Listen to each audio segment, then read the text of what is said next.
Welcome to GHK Telugu news channel. నేను మీ advocate R Krishna. Zero FIR అంటే ఏమిటి?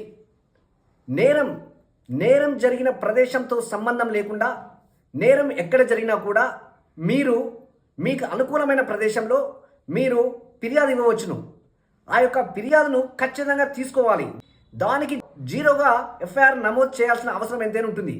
తదనంతరం ఎక్కడైతే నేరం జరిగిందో ఆ నేరం జరిగిన ప్రదేశానికి ట్రాన్స్ఫర్ చేయాలి. అంటే అక్కడ జ్యూరిడిక్షన్కి ట్రాన్స్ఫర్ చేయాల్సిన అవసరం ఉంటుంది. ఇది జీరో ఎఫ్ఐఆర్ ఎందుకు వచ్చిందంటే 2012లో నిర్భయపై అత్యాచారం జరిగినప్పుడు జస్టిస్ వర్మ కమిటీ ఆధారంగా జీరో ఎఫ్ఐఆర్ అనేది వచ్చింది. ఎగ్జాంపుల్ కొరకు ఏంటంటే, ఢిల్లీలో ఒక మహిళపై హరాస్మెంట్ జరిగినప్పుడు ఆమె హైదరాబాద్కి వచ్చి కోటి పోలీస్ స్టేషన్లో కంప్లైంట్ ఇస్తే అక్కడ జీరో ఎఫ్ఐఆర్గా నమోదు చేసి ఢిల్లీలో జరిగిన హరాస్మెంట్ నేరం అక్కడ జరిగింది కాబట్టి ఇక్కడి నుంచి హైదరాబాద్ పిఎస్లో జరిగిన జీరో ఎఫ్ఐఆర్ని ఢిల్లీకి ట్రాన్స్ఫర్ చేసే అక్కడ ఎఫ్ఐఆర్కి క్యాజువల్గా ఒక నెంబర్ కేటాయిస్తారు. దీన్నే జీరో ఎఫ్ఐఆర్ అని అంటారు.